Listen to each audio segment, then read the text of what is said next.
Welcome to food X channel. இன்றைக்கி நம்ம என்ன டிஷ் செய்ய போகிறோம்னா பட்டர் பீன்ஸில் ஒரு சுண்டல் பண்ண போகிறோம். அதுக்கு ஒரு பேன் ஹீட் பண்ணிக்கோங்க. ஹீட் பண்ணிவிட்டு கொஞ்சம் மஸ்டர்ட் போட்டுக்கோங்க, கடுகு, உளுந்து, ஆயில் ஹீட் ஆனோடனே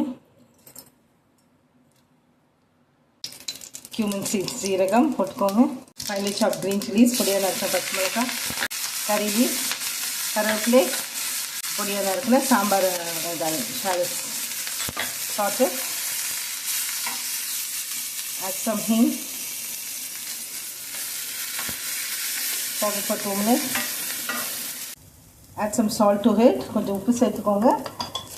இது ஃப்ரெஷ் பட்டர் பீன்ஸ், இதனால் சோக் பண்ண வேண்டாம், ஜஸ்ட் சால்ட் போட்டு வேக வச்சு எடுத்து வச்சுக்கோங்க. இது சீசன் டைமில் தான் கிடைக்கும் போது செஞ்சுக்கோங்க. ரொம்ப ஹெல்த் பெனிஃபிட்ஸ் ஜாஸ்தி.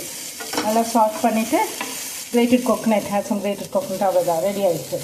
இப்போ நம்ம பட்டர் பீன்ஸ் சுண்டல் ரெடி ஆகிடுது. இது வெயிட் லாஸ் பண்ணுறோன்னு நினைக்கிறவங்க, டயபெட்டிக் பேஷண்ட் எல்லோரும் சாப்பிட்லாம். சாப்பிட்டு பார்த்துட்டு எப்படி இருக்குன்னு மறக்காமல் கமெண்ட் பண்ணுங்கள். ஃபுட் எக்ஸ் சேனலுக்கு லைக் பண்ணுங்கள், ஷேர் பண்ணுங்கள், சப்ஸ்கிரைப் பண்ணுங்கள். கூட அந்த பெல் பட்டனை ப்ரெஸ் பண்ணுங்கள். தேங்க்யூ.